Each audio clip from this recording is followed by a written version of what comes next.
why does meditating, thinking about, and stepping into the fact that we're going to die, how does that help us live a happier, more meaningful life today? I have 1,814 Mondays left as of this Monday to live. And my message, as I am here on behalf of the Grim Reaper, I'm going to die. You're going to die. We're all completely going to die. And that's totally okay, because the good news is when we do tune in to the fact that we're all going to kick the bucket, it helps us live with more intention. So this is not a morbid thing. This is a good thing. You still game to keep chatting? And that's what our conversation is about today. And yes, let's explore that. Let's start with the pain, because that's what we all feel. But it's a weird pain because most of us just do this thing where we take life for granted. We're not even aware that we've slipped into autopilot because it's what we do, right? We want to be efficient. I do too. I'm not an animal, but we come up with these routines and then we follow them, and it's Monday and then it's Tuesday. And then all of a sudden it's like Thursday's indiscernible from Wednesday, and we find ourselves in these ruts in life. And sometimes we're just not aware until, years have flown by. So that's the pain I see. And the way that death helps us, if I could get sciencey with you, and I know you love your science, called temporal scarcity. And it's this idea that whenever there is something that is called an asset, and in our instance, we will refer to our lives that way. When we see an asset as limited, time-only situation, like a pumpkin spice latte, we tend to value it way more than if we just think, oh, I can get that stupid pumpkin-flavored thing any time of year. You don't like pumpkin spice lattes, do you? Please tell me you don't. I'm more like a cold brew type of guy. Yeah. But you can get your cold brew anytime. And if you knew that you could only get your cold brew for maybe another 1,814 Mondays, you might take it a little more serious. And that's how this idea works. It's like, we'll just keep prolonging our dreams and our hopes, maybe forever, but forever isn't real. Now, I want to have everybody do some math. There's a very simple formula that you have. You mentioned a very specific number of how many Mondays you have left here on Earth based on your estimate. Can you share that number again? Yeah, well, mine's 1,814. Okay, great. Let's have everybody bust out a calculator, or you can do some basic math in your head as well. Walk us through the formula here, and I'll do it as well too.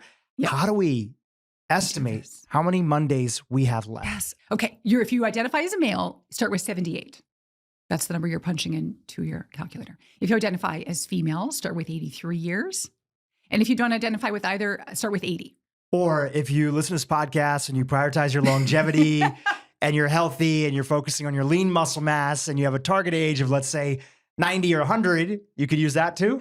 How about we do the real first, and then we're going to add in some bonus Dhru years. Does that sound cool? Okay, cool. So you're starting with 78 or 83 or Which 80. is what you're saying is the average lifespan of a person here. In the US, now you could fact check me, and it's actually a little bit lower because of post-COVID, but I'm deciding that COVID has smoothed over. So let's work with these numbers. Also, is there something too that if you've made it to a certain age, then you're probably going to live at least till your mid-80s? Yeah, tons of cool research around if you hit the hurdles of 70 and then 75. It's great. Okay, but let's start off with, so I'm a male. Yeah. I'm going to type in 78. You got this. You are halfway there. Okay. Minus your current age. Okay, great. I'm turning 42, so 36.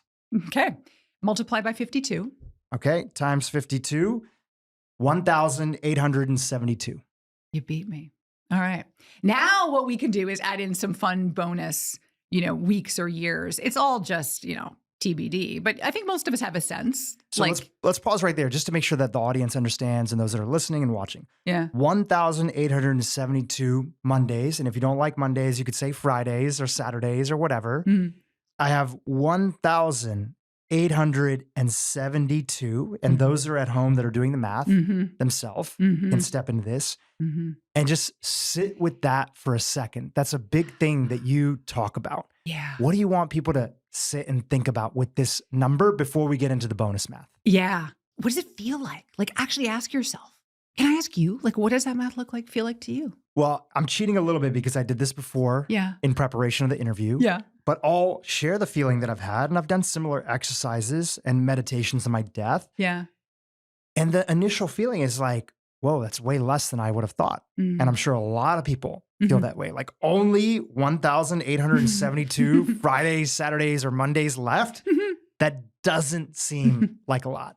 And you're hitting on the sort of perverse pleasure that I'm getting. And this is exactly why I want us to do this, is because we have these little delusions of, it's not of grandeur, it's delusions of immortality in a way, right? Like it's a very comforting place and we come by it honestly, psychologically. We deny death. It's a very basic instinct we have.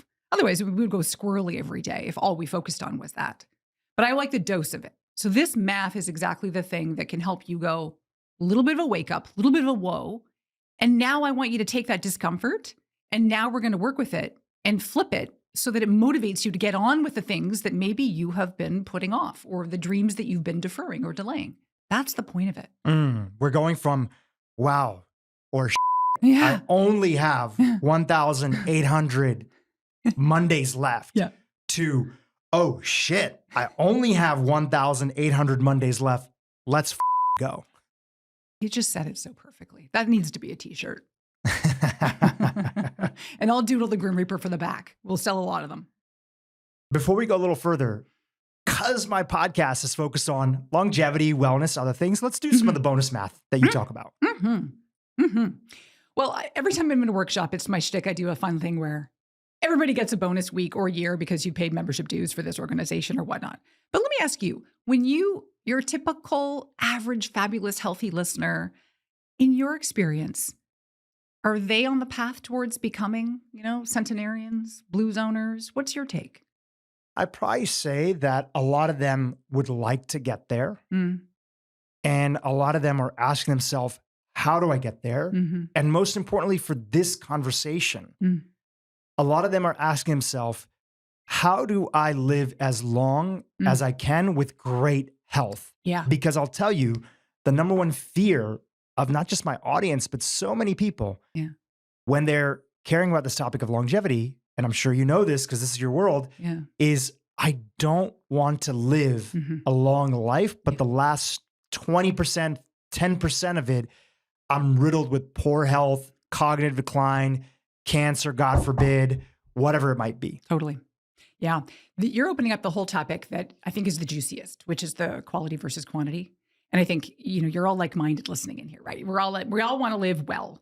And just, badge of honor getting to 98 if you feel like garbage isn't going to feel super great. It reminded me of research. There's cool research that social scientists call the James Dean effect. And they ask people, however they manipulate them, pull them in studies. And what comes up is people value a life that ends on a high, like a really good experiential life, even if it means dying early, like James Dean, the famous actor in the 50s or 60s. So this idea of if you could rate your life. So then this leads me to then research I've done where I'm like, would you rather lead a 9 out of 10 life that ratings, subjective ratings, but die at 60? Would you rather lead an 8 out of 10 life, but die at 70? Would you rather lead a 7 out of 10 life and die at 80? And I mean, it's easy from the distance, right? Of having, I've got some time left. I'm gonna go for it. What do you think most people would vote for, would choose? I think most people probably choose, I'm gonna take an 8 out of 10 life. Yeah. Maybe die a little earlier. Yeah. If they were given those choices. If given the choices, absolutely. And what this points to is that of course we value the quality. And so I get obsessed, not just in the length of life. Sure, I'd love to live long if it meant that it was a fully, astonishingly alive life, to use my language. But let's talk about living wider and deeper, because I think those are the dimensions that most of us are actually interested in, because that reflects our day-to-day experience now and on the way to 78 or 83 or 98 or however long we get to live, right?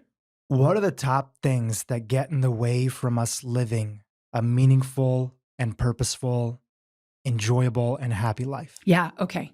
Starting off with our lovely delusions. So I referred to denial a bit earlier. And we do some fancy freaking footwork. We come by it like we don't want to think about it or talk about it. So we do this, all the things that I long to do. Oh, I'd love to go and do that Mediterranean cruise. Oh, we're going to do that later. And we're going to do this in retirement. Like, don't even get me started on retirement, that like elusive place that, first of all, you may not get there. Second of all, you might get there and you might be hobbling around for whatever reason, right? So life will change on us in ways that are reliable. So we deny our mortality because it sucks. And so rather than facing it, which ironically, it's like when we don't face death, if you have any death anxieties, and I've heard your podcast before. I know you've had some thoughts about even your own family. It's like these things are very real. The existential anxieties are part of us. When we don't deal with and think about death, it actually ends up becoming more of an issue for us. Whereas if we're willing to go there and think about it, talk about it, do the math, do the countdown every week or two just to stay in touch with that diminishing number, that's the thing that actually ameliorates a lot of the anxiety around death. But back to your question, we will put it off and then we put life off. And then next thing you know, shit happens and you're not going to be able to go to the Coliseum.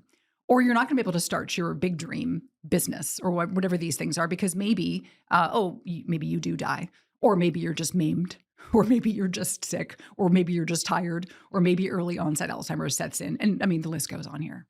So the first one you mentioned is delusion. Yeah. That we are delusional about reality. Totally. That we think that either we're going to be living forever, which is what happens when you're younger. Yeah. You think that everybody's around. You can take your parents for granted. You can take the people around you for granted. Yeah. We also live. Do you feel that one of the problems is that we live in a society where death is largely removed from our day-to-day experience? Can you talk about that? Totally. Well, picture, years and years ago, any old literature you'd read. Well, first of all, the life expectancy like 200 years ago was 35. So we'd all be like toast, by now. I've heard mixed things about that. We'll come back to that in a second. Yeah. But yeah, we'll continue, please. Yeah. We didn't live as long in the past. And so death was just around us in a sort of sense of frequency, and they didn't have a means and mechanism to clean it up. So there would be people in your family dying. And then the tradition was that you would have them kind of laid out in the parlor in the front room. And funny history fact, once the world kind of came around and they started medicalizing death and like cleaning it up and taking it into the hospital and not making someone die at home, we're going to swiftly move this away, and we're going to make, death is like this failure of medicine in essence. But we're going to move it away, keep it clean, make it taboo. They renamed the parlor in the front room where, Uncle George would be like splayed out and everyone could just, pay their respects or give him the finger or do whatever they wanted after he died. They renamed it the living room, because it was no longer associated with death. It was like, we're going to get some living done around here. And I'm not against that, but it just means death was removed. It's just, ew, it's disgusting. Let's move it aside. That's crazy. It used to be the death room, quote unquote, and now it's the living room. Right. So, some progress, but yeah, what it means is, unless depending on your background, right? Like a lot of people who have Eastern backgrounds or more of a Buddhist philosophy or Stoicism, some people are very into like acceptance. So when I say that we're delusional, that's a very big paintbrush just designed to rankle. But for the most part, yeah, we've come by it honestly, that it's just, and it's disconcerting to think that we may not be around. Like, we're pretty egocentric, right? Like, to imagine a world where you're not there, or to imagine your complicated ideas and sense of self is just going to poof not be here. Most healthy functioning people aren't pleased with that fact.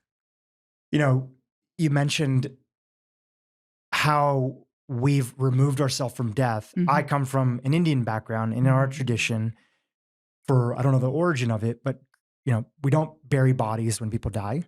Probably land was a very scarce thing. And also living in India, a country that has a lot of viral, bacterial, viral, other things. It's a big reason why people do namaste instead of shaking hands.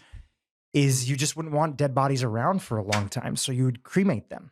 And also the spiritual tradition and the belief in India, primarily like Hinduism, Buddhism, Jainism, the belief that sort of in reincarnation that a lot of people have, and the idea that the body is really a vehicle that's there. But even still today in that tradition, even though largely, my grandparents were all cremated, in India, when somebody passes away, their body is traditionally wrapped in white, taken through the village, and then the entire village gathers together. And then with the support of a priest, you are doing a sort of a death ceremony, and you're burning the body that's there. Now today, when grandparents pass away, or somebody younger, unfortunately, you go to like a crematorium, right? In the back of a funeral home that's there. And it's not this thing that everybody witnesses. It's typically just for like the most immediate family, if even that sometimes. Yeah. So even in these traditional cultures where death was a lot more of a part of the culture, it's been removed. This idea of our participation in it, which is a natural process of life. And going back to when I said I heard mixed things about it, what I really meant to say is that the reason that life expectancy was 35, from my understanding, is infant mortality was so high. And because infant mortality was so high, and a lot of women also died in childbirth, and that's probably one of the best things that's come from modern medicine, is that that's no longer happening to that degree.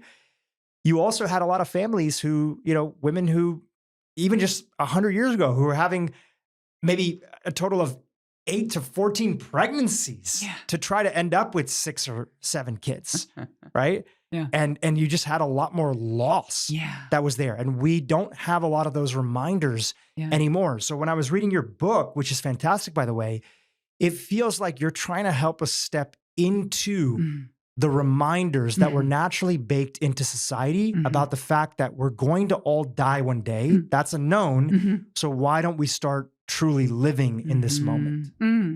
Yeah, you caught on. You're totally right. And death is such a funny thing, isn't it? Because on one hand, it's a taboo, and we don't want to see the body paraded and burned necessarily. Like, yes, please do it in the back room. And we must not speak of it. We must also say that so-and-so passed away. We can't say the word he died. I'm sorry that your husband died. You say, I'm sorry, we've been trained to be super subdued to this. But on the other hand, we are so fascinated by death. We're so morbidly fascinated, right? Like you drive by any car accident and all we want to do is rubberneck because we just want to see like a hint of maybe that thing, because we're fascinated with what could happen to us, because we all deep down are inner knowing. Like this is not a surprise to anybody that we're going to all die. And so the ways in which we watch movies and the ways that we read about crime and true crime is such a huge thing. There's like freaking crime con, like conferences.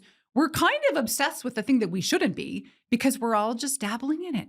And I want to make it really okay. And I want to defang death. I want to make it so that we're all not necessarily all walking around rocking a funeral every day. Again, not to be morbid or sensational, but to be just real. Like, okay, it's coming. But let's not dwell there.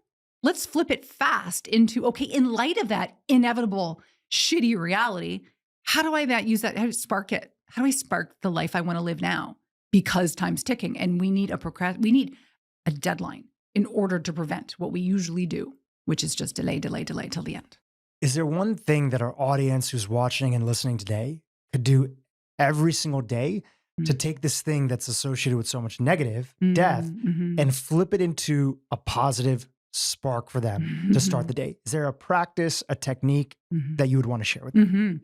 Yeah, because you only get to count your Mondays every week. And that leaves 6 other days where you don't have new math. I am a fan of having visual reminders just as a simple thing, like everything I have. I don't know if I've always got a skull going on somewhere, but something visual that helps to anchor you. One woman I know that came to a workshop of mine, she created a little sticky in the workshop and she's got it on her laptop at home where it just says, it's carpe diem. It's the simplest phrase that most of us have known for years, right? But it's the reminder to savor. I recommend being social with this. I recommend having conversations with your family, with your friends, have a brunch where you talk about your bucket list, but let's talk about bucket lists in a second, because I'm highly suspicious of that being just like a little reservoir for more delay. However, but use this as the motivation to live. And I'm actually going to edit a little bit, because your point about how do we get centered in this daily. Some people will meditate daily. If you're a meditator, look up, Google death meditation or read my book, and there are 5 phrases you can repeat. That's a very historic tradition. But if that's not your jam, I am okay with you doing the mortality reminder every week, as long as you're keeping yourself honest with it. I'd rather do the thing where we flip it pretty fast and talk more about the living, right? Having more vitality, having more meaning in life. So I don't want to not think about the Grim Reaper because he does not get enough airtime, strangely. I want us to do that. But I think that if we're going to spend time, it's like, yes, I'm reminding myself I have this many Mondays left. Like, make that a Monday ritual and then get on with the business of living and checking in. Am I doing something today that makes me feel alive? Do I have something in my calendar over the next week that makes me feel like I look forward to it, even if it's the silliest, littlest thing, like ordering Thai dinner on Friday or something that's just simple and fun. So Yeah, that's where we straddle the line between thinking about death, but also thinking about an action-oriented life. Mm. One of the key concepts in the book that you start off with is taking an inventory of where you stand right now in your life. Can you talk about that concept? Yes. And of course, it's called the pre-mortem because we cannot use deathy lingo. It's this mechanism in a way where I ask probably no less than 989 questions, hopefully in a fun way, to get you thinking about how's life right now? Like, again, we go through the motions. We are productive and efficient, and we don't often stop and like literally take our pulse about aspects of our life.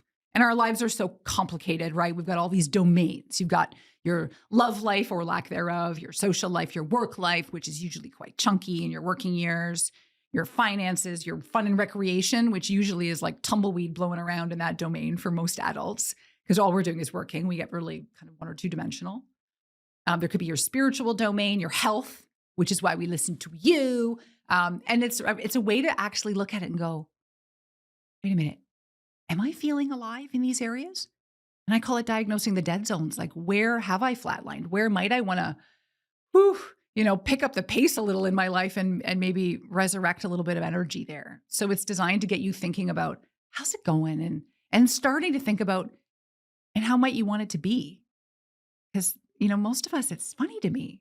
And I realized this when I used to coach executives one-on-one and work with teams in ways where when you get people to think about like, what do you want? It could be a corporate strategy or it could be in their life. Many people, we're just kind of like deers in headlights, like, oh, I don't know. Let me think about it for a sec.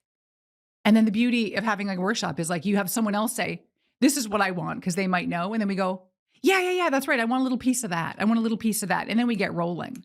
But we're just not trained enough right now to go, how do I live a life that's going to make me feel like I lived a life of consequence?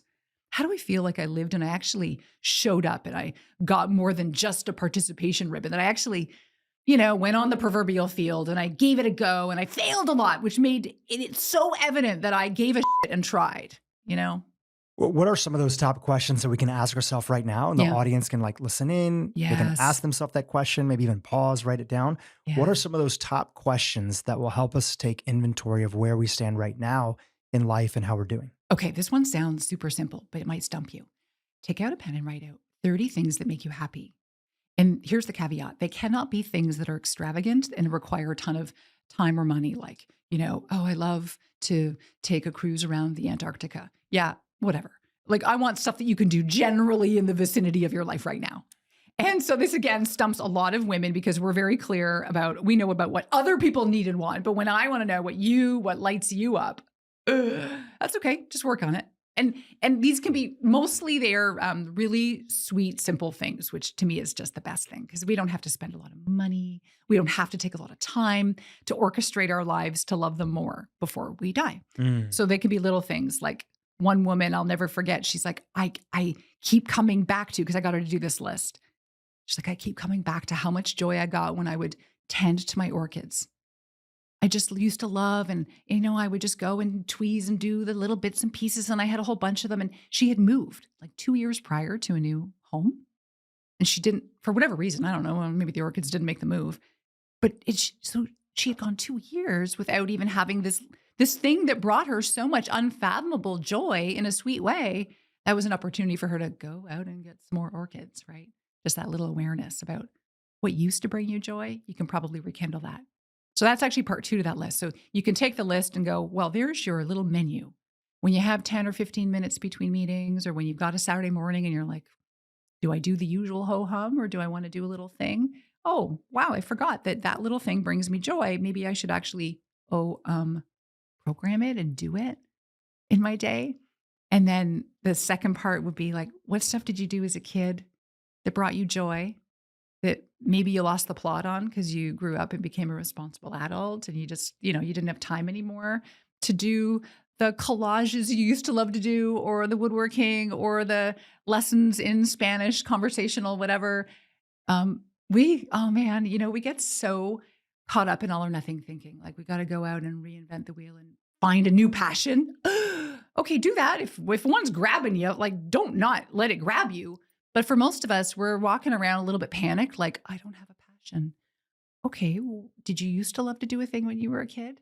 Go do that again. Or like, go pick up the hobby that you used to do before you had the kids or before you started the crazy job and do that again and just watch. I mean, maybe it's fizzled. That's fine. Let it go. But maybe you actually still do love, nude painting class. Well, would you be open to you and I sharing like 5 examples each? Like you can go, then I can go, just to give the audience a little bit of a sense. Let's do it. Okay, great. Yes. Ladies first. Oh, okay. Simple things that bring you joy, as you shared. Yes. What's one? Browsing through a good old-fashioned bookstore. Mm. Right? What do you like about that? Oh, the smell, the possibility. I could read this book and it could change my life. I could read this book in a hammock and I could have fun. I could, just taking my breath away. Your turn.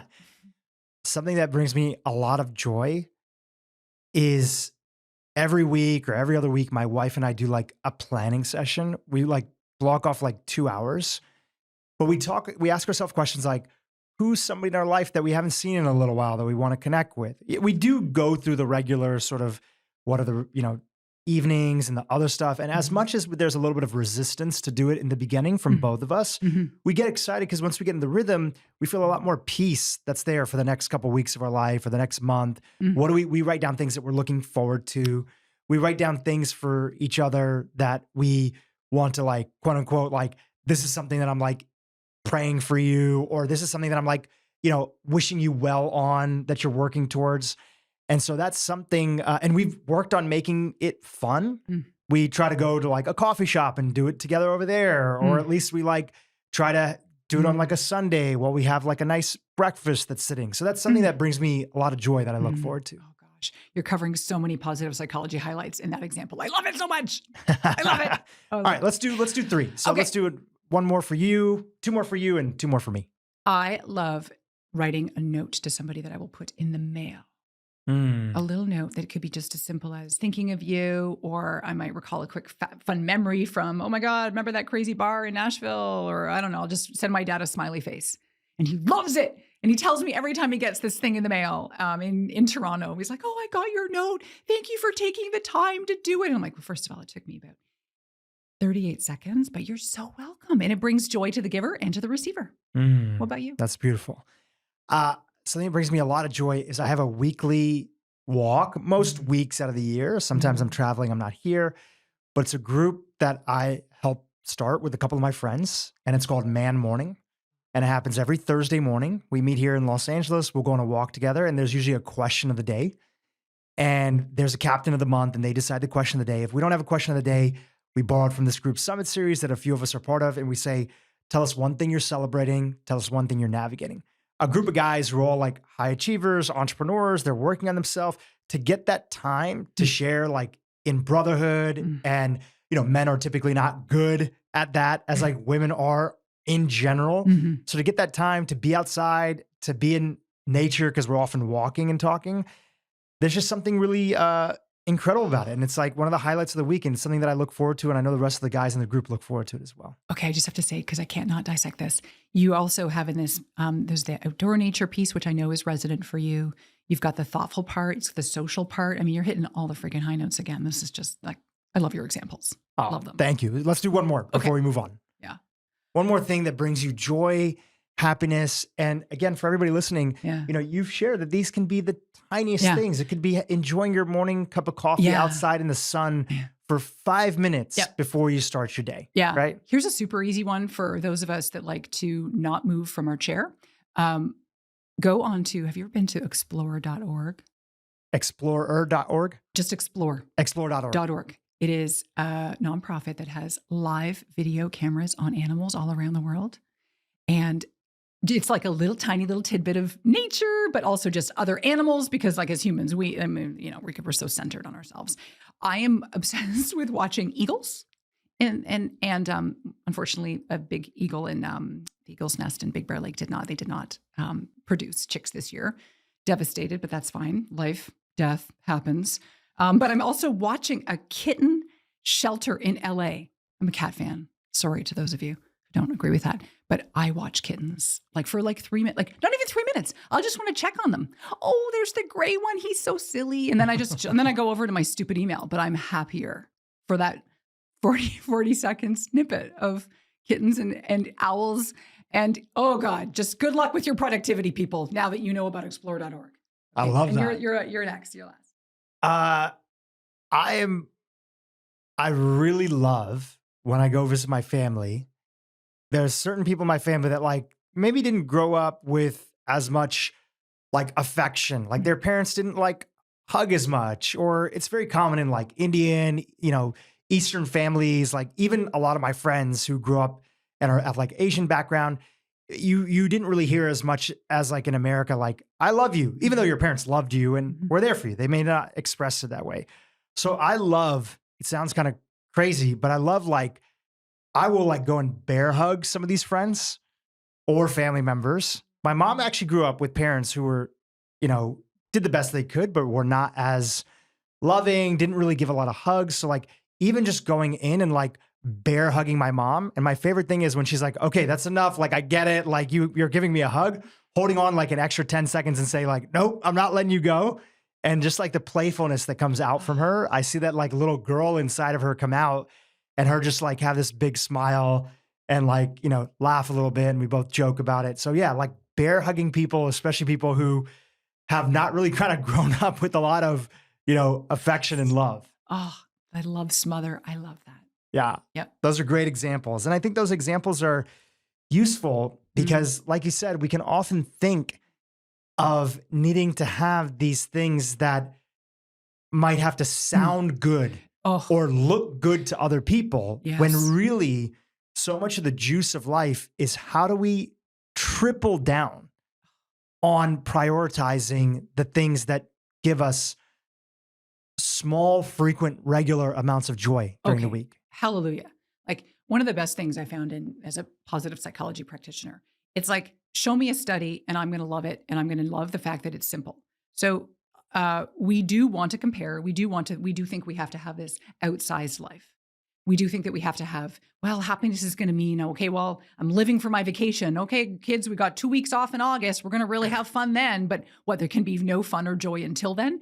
And we dupe ourselves that it's the little increments in the in-between that where life does happen. And if we get a little more intentional about how to fill those little spots, those little 10-minute spots of explore.org or the smother hug, the bear hug, or, okay, send your dad a postcard, or just a little bits that if you do one of those a week, don't underestimate the impact that has on your experience of being alive and your perceived well-being. It matters. It counts.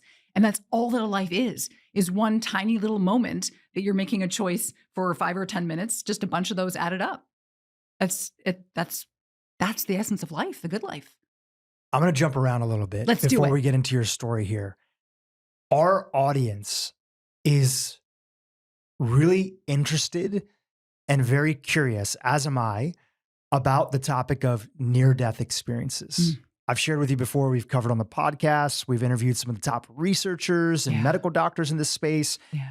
And really, not just for the sake of learning about it, but for the lessons that come for the individuals that have gone through it or the people that might have been around it. And this is something that you write about inside of your book. Yeah. What are some of the top lessons that we can learn from people? Yeah.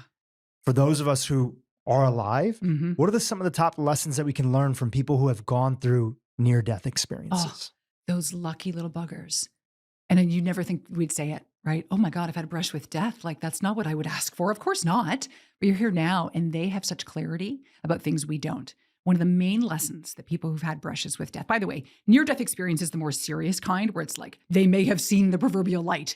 Like they almost died or maybe they did die on the table and they were resuscitated and woohoo. Where a brush with death, just differentiating some of the semantics, is like, I had a thing happen that, whoa, I was on the precipice. It could be that I had maybe it was a diagnosis that I'm now in remission from cancer. Maybe I was held up at gunpoint for a robbery. Maybe it was the moments where you have this brush and it can be very jarring and serious. The priorities that come up, the priorities that clarify, to me are astounding. So people typically get this little clarity, like, I know what matters now and what I want to pursue, the good things. And almost more importantly, I now know what doesn't matter.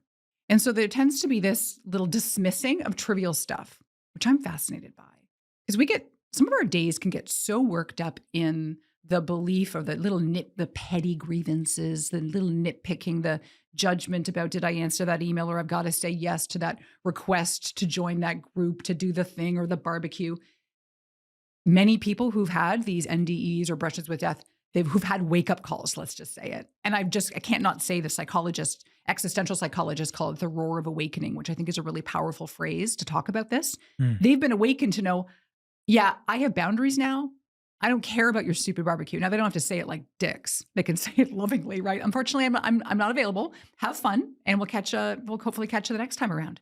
And then they go get to live their Sunday the way they want to live it, while the rest of us are going in through obligation, or we're sweating the small stuff in life in ways that if we came home from the hospital, and this is the exercise I want us all to do, it's imagine that you got to come home today from being in a coma for like 3 months, and you're very clear, holy shit, I almost died, but I didn't. And I get to be here now. Not only another benefit is that you're just outright gratitude for life, appreciation for being here, but even just gratitude for the sweet, simple things like, this is a really beautiful mug. Like, it's not just your average mug, or the reality of like, I am so grateful that I have, this pet who I normally would take for granted, or all the little things. So there's the reminder of the value, but there's the abandonment of the stupid stuff that doesn't matter, and the prioritizing of what does. There is often a sense of reconnection to people, because again, that's part refinement of like, now I know what matters. And I was busying myself with all that stuff and worrying about, I don't know, launching the new product for the Q4. But now I kind of go, but my values actually, now that I realize that my values are maybe more over here, and I'd really rather spend time in nature and with my family. And all of a sudden that like, ambitious thing maybe doesn't cut it for me anymore. Or it could be the reverse, like there's no right or wrong.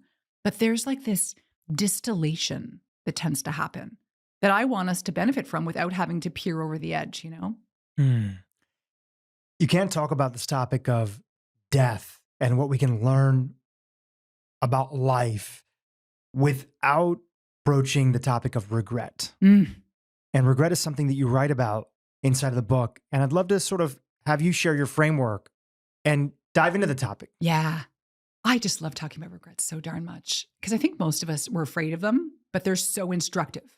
And most of us do get that kind of intuitively. We're like, yeah, we know that we learn from regrets and we can like shape our future behavior to be less crappy. But I can right off the top, can we just do one thing with regrets? Because I think it's important. There are 2 camps, and one matters, one doesn't. So in the spirit of dismissing what doesn't matter, let's just get rid of it first. There are regrets of commission, which are things we did that, oh golly, if we had 20/20 high, we wished we didn't do it. Like you wish you didn't cheat on that exam and get caught, or you wish you didn't do you wish you didn't buy that house at the bottom tank of the market, or whatever it is. Typically over time, psychology does us this gift of like helping us to just soften, and we just tend to not let it haunt us. Let's dismiss those right away. We don't need to talk about the stupid things we did. What we do need to talk about are the other side, which are regrets of omission, which are the things that we wanted to do but didn't, or that we wondered about but didn't take the path. And I call them coulda, shoulda, wouldas. These are the things that are insidious. These are the things that hospice workers say that when people are on their deathbeds, they can ruminate on a little bit, that idea about like, oh man, but what if I did take that job in London?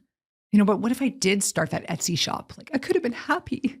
Or what if I did buy that house with, that one that we let get away? The ideas of the things where you didn't take the risk, or you weren't bold, or you didn't have the confidence, or you just, again, thought you'd have time. And those are the things that I think we need to be really aware of. And they're powerful. And I'm not afraid of them, because I think, like death, if we use it to our advantage, it can make our lives so much better.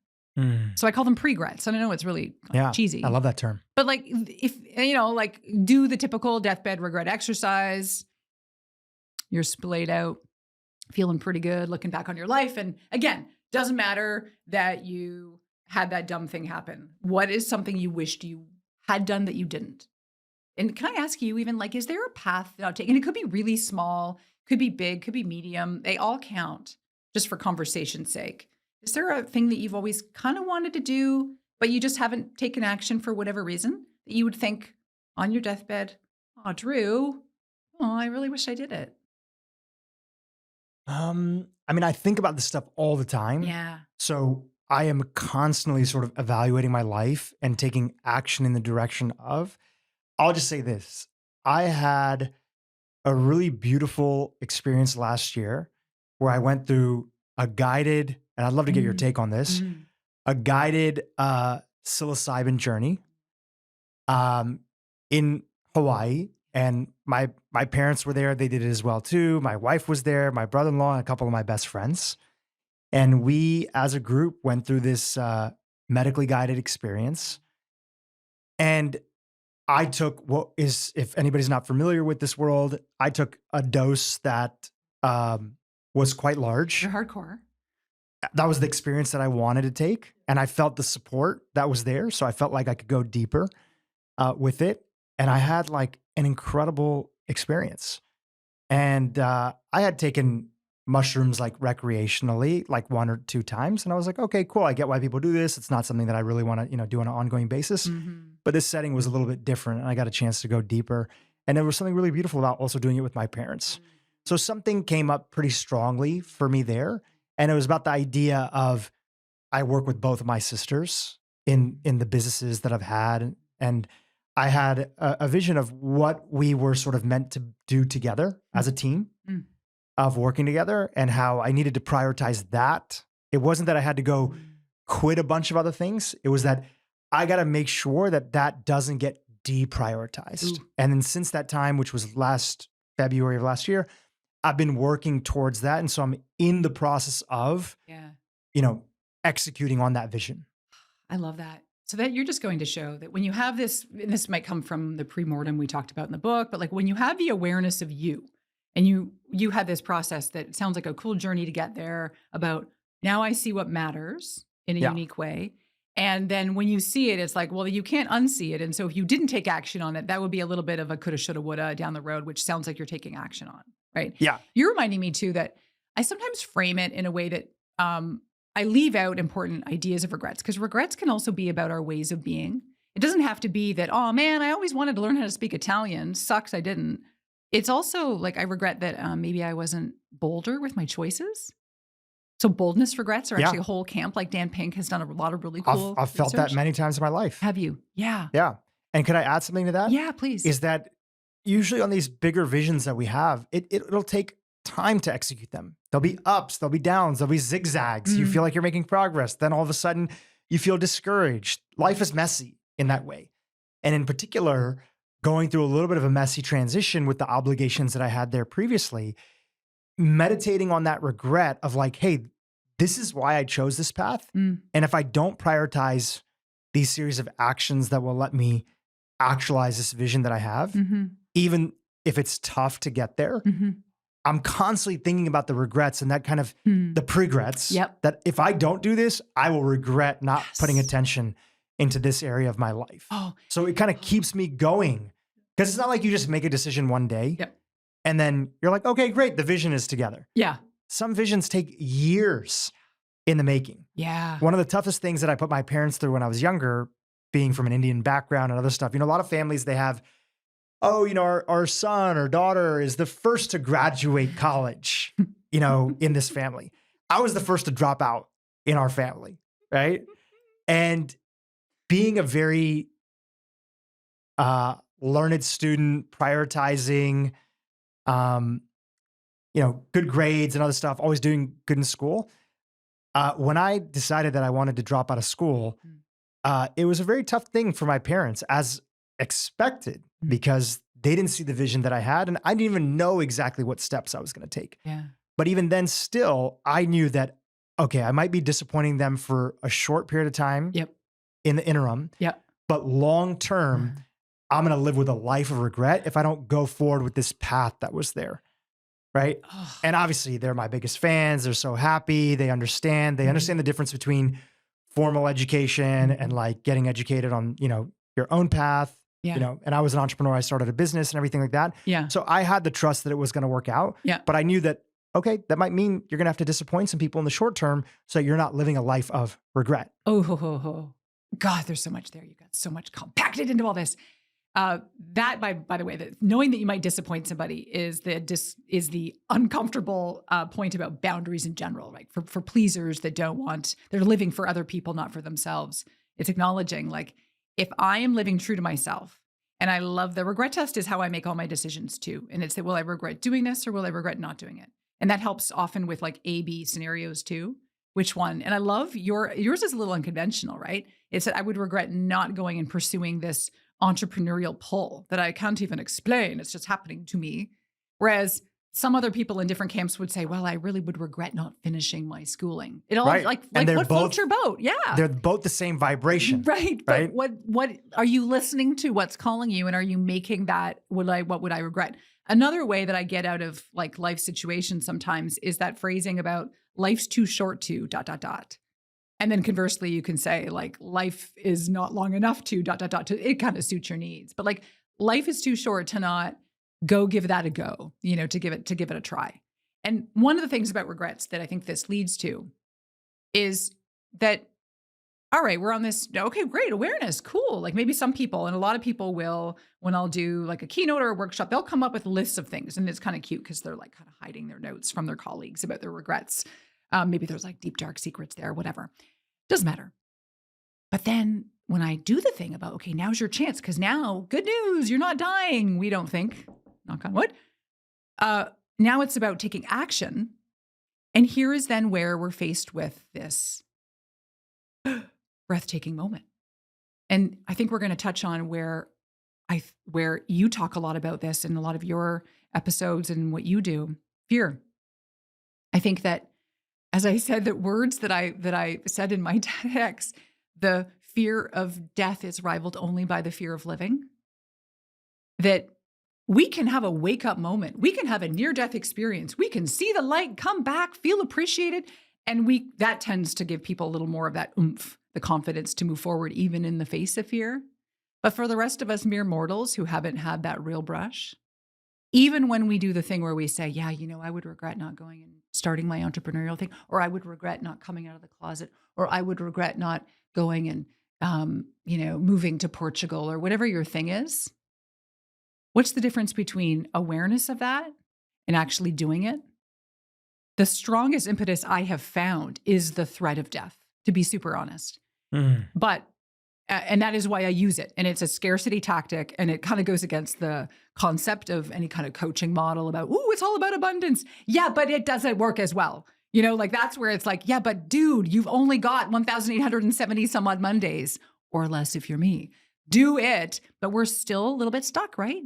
Because we're still afraid about what might happen if we do it and it doesn't deliver, what might happen, like what could go wrong. We're living in a world where, of course, we tend to value safety and security. And so I just would be remiss if I didn't point out that oftentimes, back to the bucket list thing, we could record, we put all the things down on your spreadsheet or your journal or wherever you keep your special stuff, your vision board. And is it really just a holding place for things you're afraid to pull the trigger on? I think sometimes it's a safe, delusional place for us to say, yeah, I'm going to do it. And it actually, some psychology science shows evidence that when we dream, and it's called positive fantasy, about a goal, we might imagine the cruise we're going to take our family on. Or you might imagine how it'll feel to win the humanitarian of the year award because you're going to start this thing and it's going to succeed. When you imagine it, you feel just good enough that it actually pulls the rug out from underneath your motivation because you feel just good enough. That's good. Now I'm going to go and clean the counter.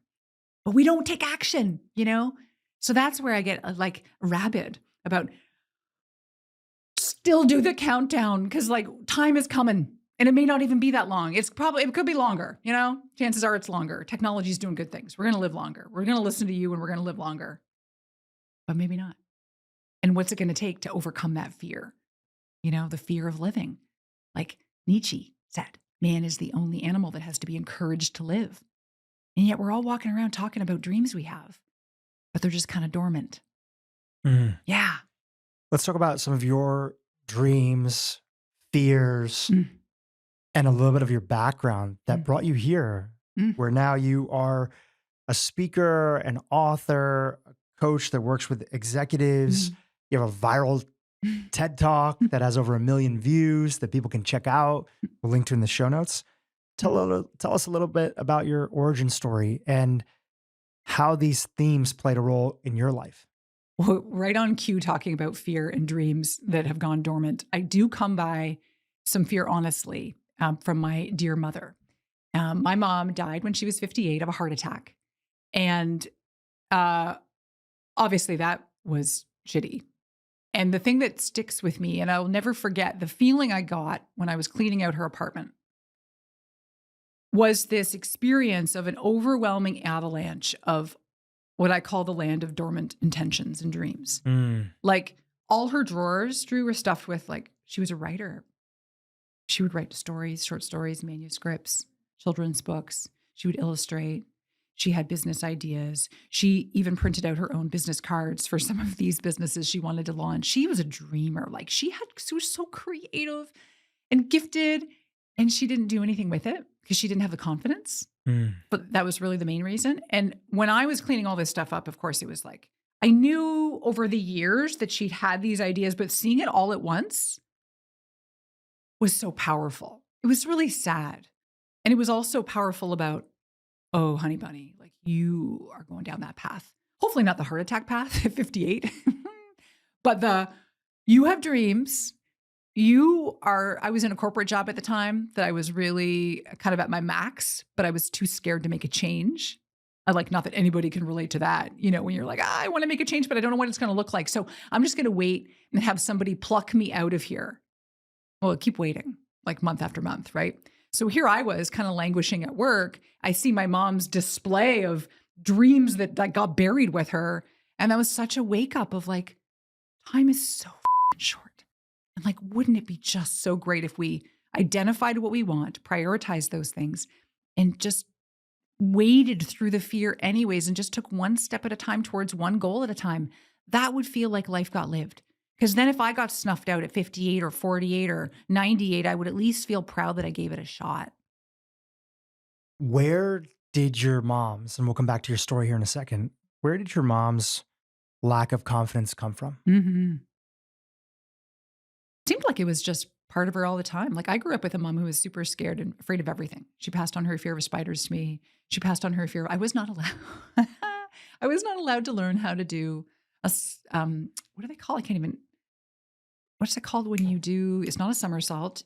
It is a cartwheel. I was not allowed to learn how to do a cartwheel because my mom was so scared that I would break my neck. So I listened and I was like, well, I don't want to break my neck. She was just a very fearful, anxious woman. She had bipolar disorder. She was troubled, and she had these manic highs where all these ideas were born. And she had deep, dark lows. That was probably where the fear took over. And so it was confidence that just never really took root. She didn't really have a lot of support growing up for someone to champion her and say, go send that manuscript out. And it's okay that you got 4 rejections back. Give it a go again. Yeah. And when you're struggling with a mental health condition like a bipolar, schizophrenia, something on that spectrum, even just severe depression. Yeah. Your brain is also not working optimally to support the good intentions that you have. Even just getting up some days is a severe struggle. Such a good point. Yeah. Yeah. So that was a really powerful sort of education. And then and then from that point, I'd always been interested in this idea about how the fact that we're going to die is weird, absurd, and also a potential motivator. This idea that it can be a way to seize the day, however many days we have.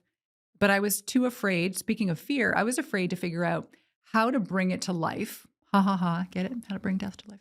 In the work I did working with corporations. Because I told myself a story, those powerful narratives that, well, no one's going to want to talk about this. I should just keep talking about embracing conflict and change, more traditional stuff.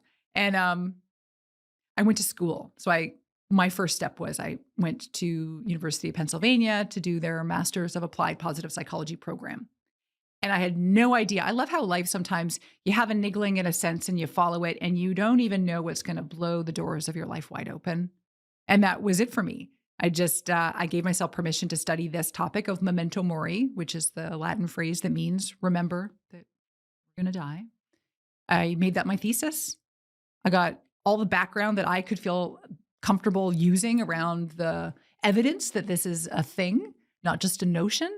And it gave me the confidence then to go and say, okay, corporations, we're going to talk about your legacy. We're going to talk about motivating your team to just get on with these really cool things while they're lucky to be here. So I was able to start 4,000 Mondays as a result of that. That's my memento mori story. A lot of corporations, you would also probably have the fear that so many corporations just want to maintain the status quo. They don't want people to be thinking about, is this really the job that's giving them meaning, or is this the job that allows them to have the resources, attention, and energy to go give love and attention to the other things in life that matter? Yes. And that's changing for good reason, because a lot of people realize that if they have happy employees, and not everybody's meant to go start their own business or wants to go take a risk and go start their own business. Yeah. They're actually super happy in their job and their profession, and they just want to dial it in a little bit more. And actually they'd be happier at their job if they could get a little bit more meaning from their day-to-day life. Or there's simple things that they could do at work where they could create more meaning and connection with the team, or address conflict or speak up about Sally, who's, creating so much negativity and drama in the office, but in a loving way. A lot of those things, they matter. Those things matter for a lot of people. Oh my gosh, you're speaking my language. I love that so much. And you are right. There's a fine line between not rankling people to think, wait a minute, the life I want to live involves quitting and moving to Portland and picking up, that those grand gestures are rare. But one of the things that I've done with groups that I think is fun is helping them find ways to support each other to live a life outside work too. So some of the best teams that do the best work together are ones where they all have a retreat, say, and they all talk about, here are the things that I want to do. I want to try improv, or someone's like, I really want to get back into whitewater rafting, or I want to start to sketch, or I want to go and volunteer and I've never made the time. And they all hold each other accountable to it.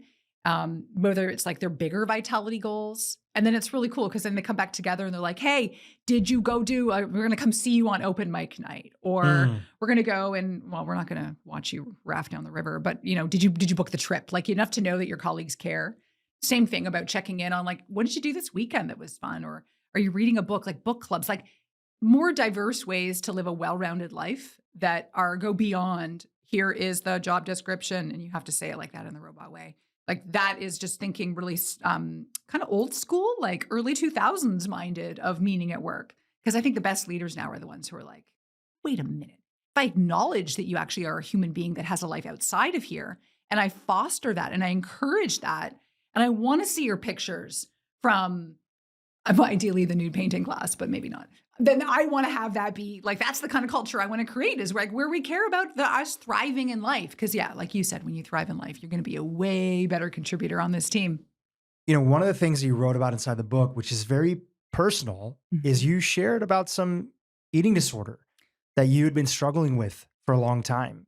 I'd love to just touch on that for a second, and really from the sense of how exploring this topic of what it really means to be alive through looking at the lens that we're all going to die, and how that impacted how that you were able to handle that eating disorder and ultimately overcome it.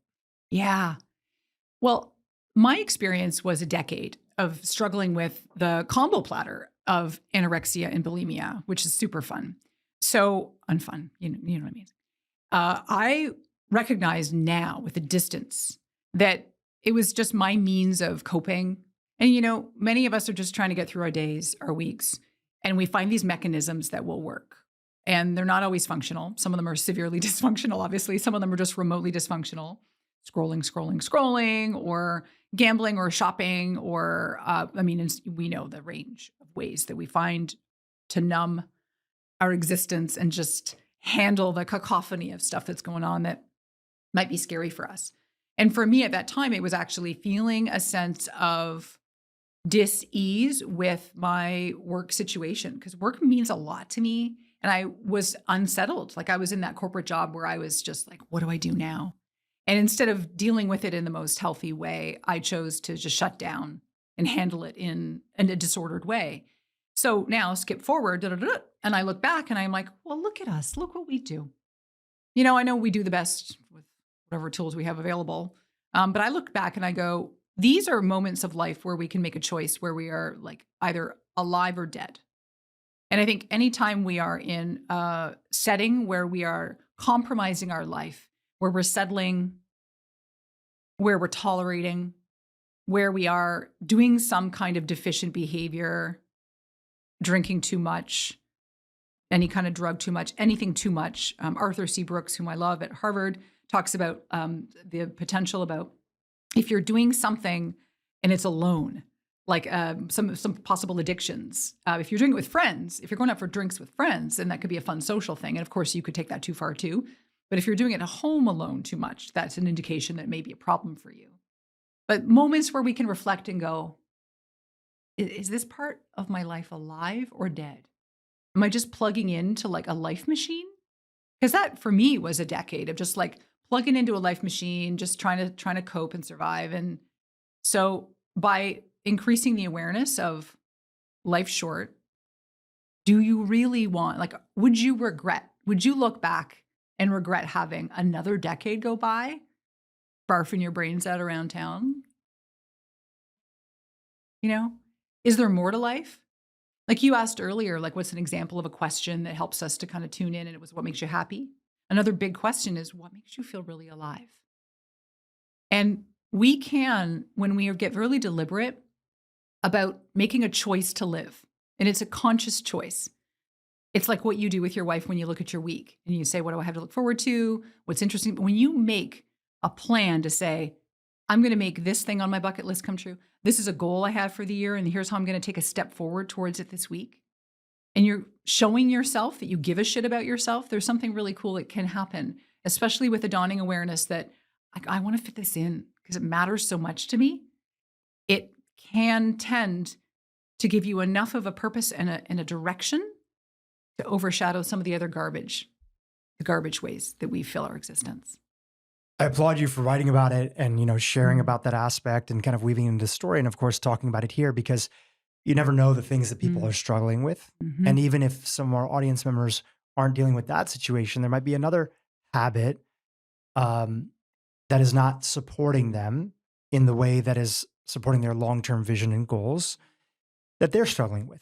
And when they hear somebody talk about it and what they went through, it's an opening and a permission of, okay, you know what? Maybe I don't have to beat myself up every day that this is going on. And yet still, I can still have the energy and the resolve to want to also change this thing. Yeah. And the interesting thing about you sharing is that from what limited knowledge I have of somebody, friend of a friend that struggled with anorexia, is there's some element of thinking in modern day psychology that there's a control element that's there, right? You can't control a lot of stuff that's going on in your life, but this is one thing that you can control. And obviously there's so many other layers that are there to it. Yeah. And yet if you look at that and you look at the opposite hand of this interest in death, death is like the ultimate thing and the reminder that actually we're not in control of anything. And I could see, I don't know exactly when the timeline of these all were, but looking from the outside and just hearing your story, I could see the draw towards this topic of death as just the constant reminder that we literally have no control in anything that we're doing in life. Ultimately, we're all going to be gone. Yeah. And even the people that love us 200, 300, 400 years from now, they're all going to be gone too, right? Definitely in like a couple hundred years. And largely all our belongings are going to be gone, sold, in a landfill, recycled.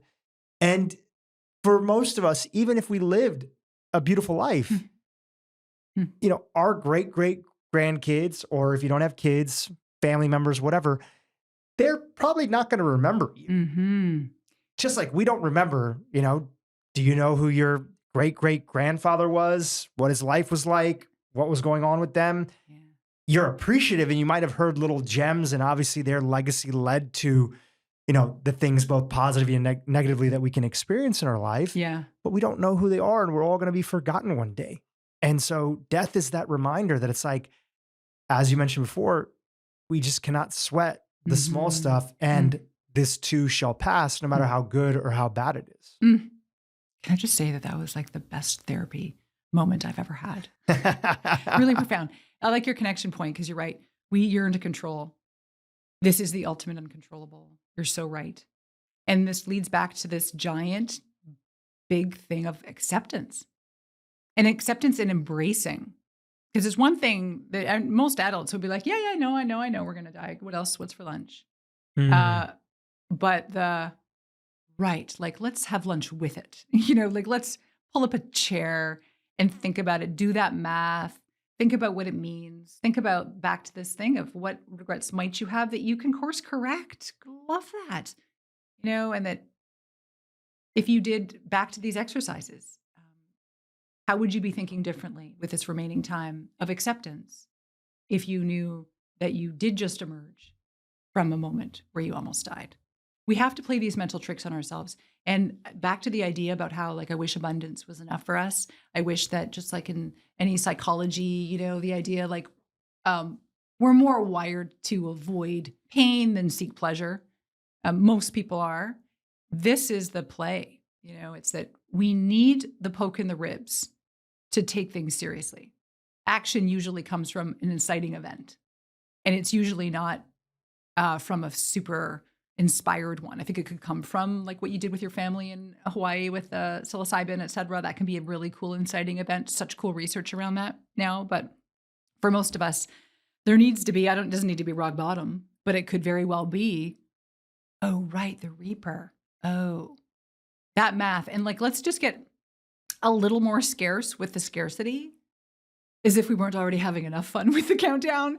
But like, all right, 1,870 some odd Mondays. But then you could go, well, okay, there's one of the readers of my blog. I really love him because he keeps reminding me. He's really quite persistent and hilarious. He's like, yeah, but don't forget that the remaining Mondays near the end, they're not really like the best of your Mondays. You know what I'm saying? Like, so like we can probably lop off for many people the last chunk of years because we're not going to necessarily be as crystal clear mentally and physically. And so I'm just going to like, I'm ratcheting up the ante here, right? So maybe now that leads you to a few 100 Mondays off that. And we're taking the number down. And then we're saying, okay, well, how many big trips do you have left? Depends how often you travel. But if you look at that window of time and you say, okay, well, I'm going to work for this many years, and in a traditional model, people look at retirement or whatever. Okay, but really, like a lot of people that I know are like, well, we take a really big overseas trip like every 4 or 5 years. Okay, let's do that math. Like, oh, you've got 6 left.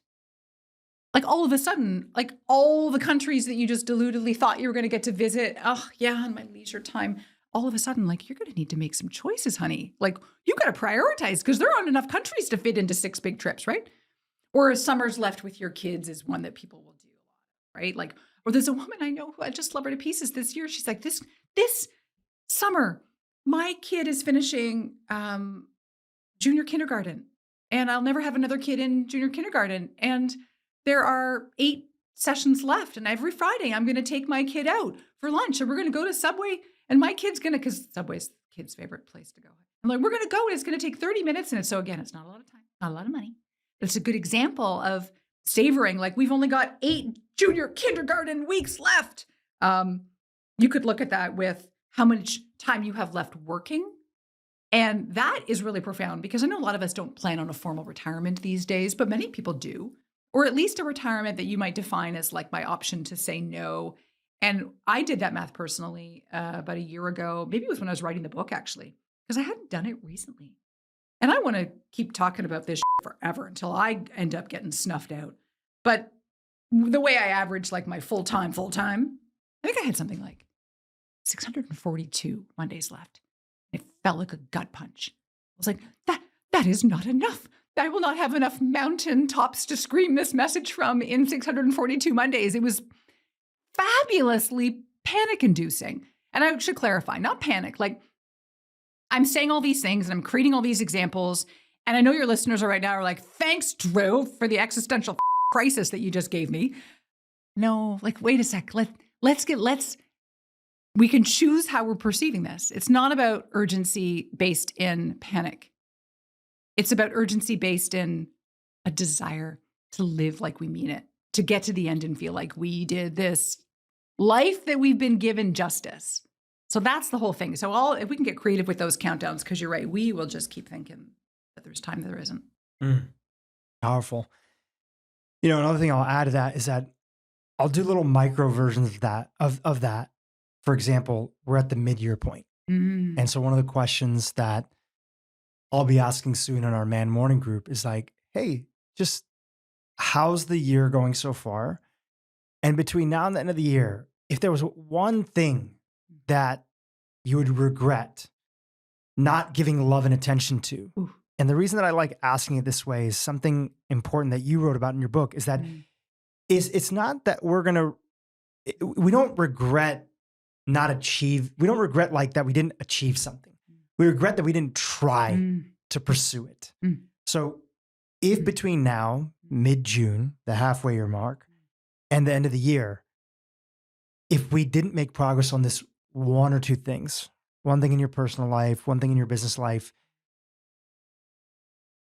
what would those things be? And what type of regret would you feel around that? Because sometimes for younger people especially, death and that many Mondays can have the opposite effect of I have tons of time that's there, right? I have plenty of time, especially big dreamers, as you mentioned earlier. You have such a big dream, such a big vision. I got plenty of time. So you can play with shorter timelines of that and take a look at it. And another version is I have friends who are like, you know what? Yeah, I'm going to get old one day and I'll die. And that's not really a big motivator. But then you find something else that they care about, right? Maybe they don't have kids themselves and they're an auntie and an uncle to a family member. Right? Hey, you'll only have X amount more time with this nephew or niece, right? Quality time. Like, let's say you like to do with my nephew and niece, like once a year, I'll have them come to LA and I did this with my nephew. I didn't get a chance to do it with my niece because we ended up sending her to the Taylor Swift concert. She had a great time there. With my nephew, it was like, hey, we'll do a yes day with you. Like, pick a list of all the things that you want to do in LA. Like, you plan the trip, right? I gave him a budget, right? Couple $100, whatever. And he put a day like that together. And we went to like some touristy stuff. We went to some anime stores that he's like really a fan of. He like is super into ramen. So he went to like a ramen shop and he had that day. And that day, seeing him feel so excited, he's just turned 13. About the autonomy of like going through the day and the happiness and the joy and feeling that sense of ownership of what was planned and checking in on me. Like, are you having a good time too? Like that brought so much energy to me. And I thought, wow, I want so many more of those days. And he's 13, right? So he has high school left. Then he's going to be at college. Then he's going to be starting his own family. Like realistically, how many of those, if I'm doing them once a year, how many of those do I have? 6 maybe over the course. And then once he's much older and I'm much older, maybe we get a chance to do a couple again. So maybe 7. So you only have 7 more of those times. So if there are any part of me that feels bombarded with just how much is going on to the degree that I'm not prioritizing those things, that reminder of like, I only have 6 more of those opportunities to do that with him. That makes me feel both sad and happy at the same time. And it really brings a sense of value of like, I want to make sure that I don't miss any opportunity to have those with him in a year. You just took this to the next level. I also think that we need to start a campaign where you start creating yes days for us. So you'll pick one lucky person a month where you will take them on a yes day, maybe with a slightly higher budget. You are onto this because where this boils down, I think, is what do you value? Like, and we all know we could do that exercise where you write down your top 5 or 10 values. And sometimes we find ourselves just at a sink. We're living a life where we're not actually honoring our values.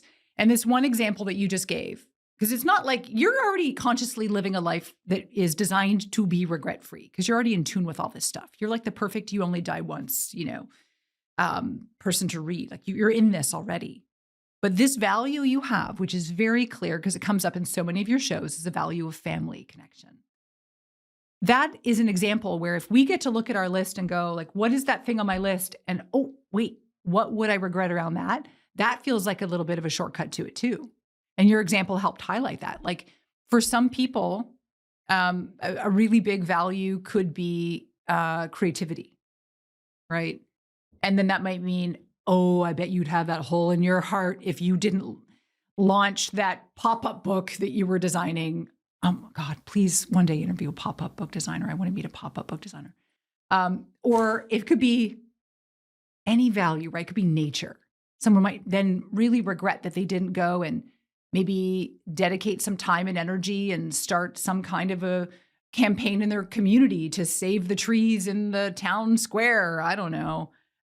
So that might be a cool shortcut, is to do exactly what you did. It's like, wait a minute, my nephew matters to me. This is a value I possess. What around that, if I was to pick around with my tool, would be a thing I'd regret after that? That's cool.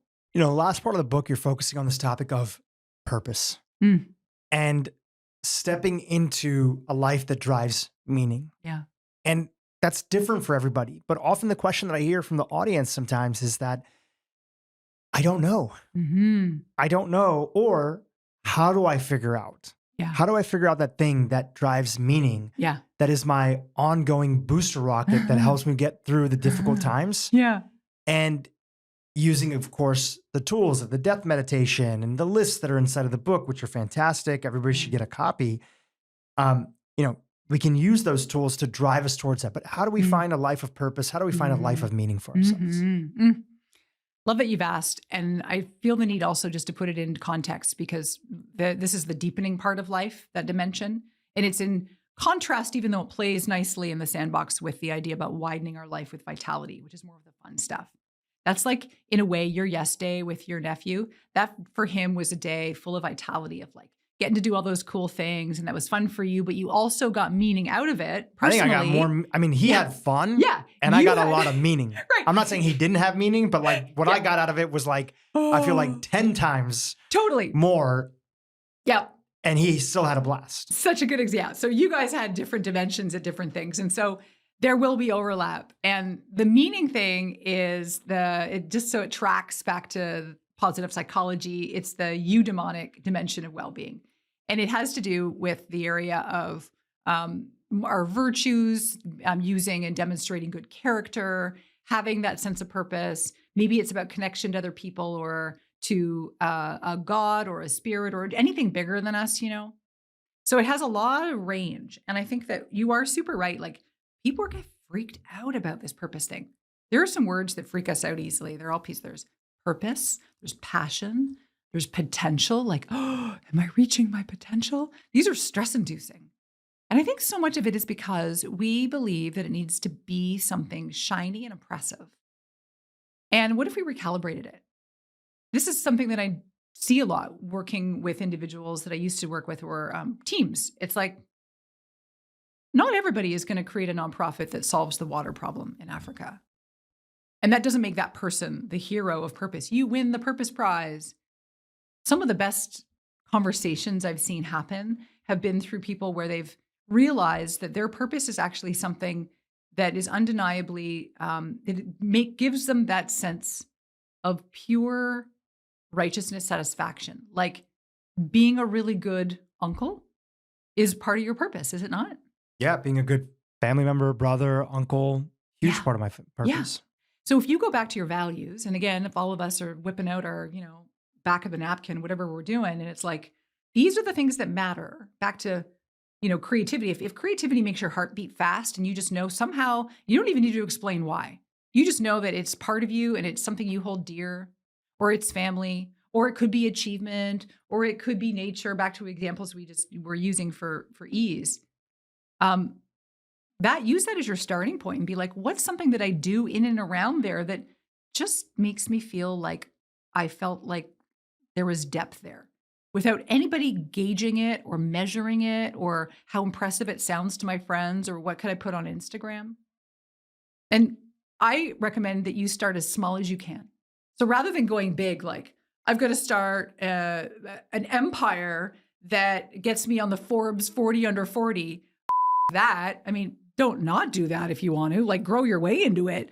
And, or what if it meant that if you were really interested in, starting a business, it'd be like that your purpose is like what would be an outcome that would make you feel really good? Wow, I'd really like to, I don't know, purpose. I would really like to create some kind of a service. You don't even know what it is yet, but I would like to create a service that helps people enjoy their lives more. Boom. That's my purpose. And if you start using that as your compass that you align every day and be like, okay, what's one more thing I could do to learn about that might get me more in tune with a business that could help people live better? And so it's like always orienting kind of with the smallest sense that's aligned with your values. That can help us feel that we're living on purpose. And again, let's recalibrate. Let's just manage our expectations. It doesn't need to be grandiose. Mm. As we're winding down here, and I'm going to pass it back over to you to give some concluding thoughts. I wanted to share that one of the quotes that I loved most from the book that I wrote down here in my notes was, thinking about death is a natural gratitude booster. I often think about gratitude can't come up for us if we don't have contrast. And death is the best contrast that we could ever imagine to help us understand that no matter how bad the traffic was today, no matter how challenging the conversation was with your spouse, no matter how tough it was to receive that email from your boss or lack of appreciation from your parent, whatever it might be that somebody's struggling with, when you think about the fact that we're still alive, breathing, that we have a chance to have a second shot tomorrow at it, that there's something beautiful in that. So I just want to share that quote one more time for the audience here. Again, it's from your book. Thinking about death is a natural gratitude booster.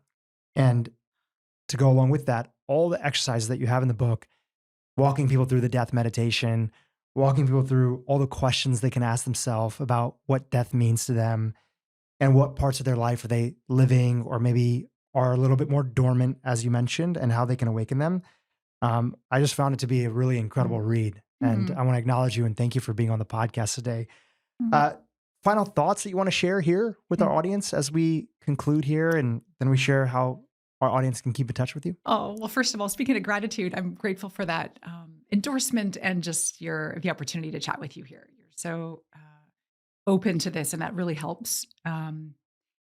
And by way of sign off, my encouragement remains the through line, which is to be not afraid and to befriend the Grim Reaper, as counterintuitive as it is. Because, he'll obviously totally take you in the end. But it's only because of how you've beautifully highlighted it, that when we have the contrast of this precious thing, it is precious because it is temporary. And when I sit with the Reaper and we share a stiff drink or green juice, whatever floats your boat, and we realize that this thing is a short-term situation, and I get to see an absolute perspective shift, that's the very thing that might help you make better choices. It might help you connect better. It might help you have more fun and vitality, more yes days. It might help you have more depth and meaning and feel that sense of poignancy about life and more gratitude. It's the wake-up call that we don't know we need that is right there and available to us. So be not afraid. Powerful. Jodi, this has been fantastic. The book is out. If you wouldn't mind mentioning the title for our audience. Thank you. Okay, it's called You Only Die Once, How to Make It to the End with No Regrets. And also 2 years ago, you did a TED Talk that's available, that's out there. Yeah. It has over 1 million views. Congratulations. Thank you. Apparently people are interested in death. They're interested. To live. Yeah. To live. So we'll link to that in the show notes as well.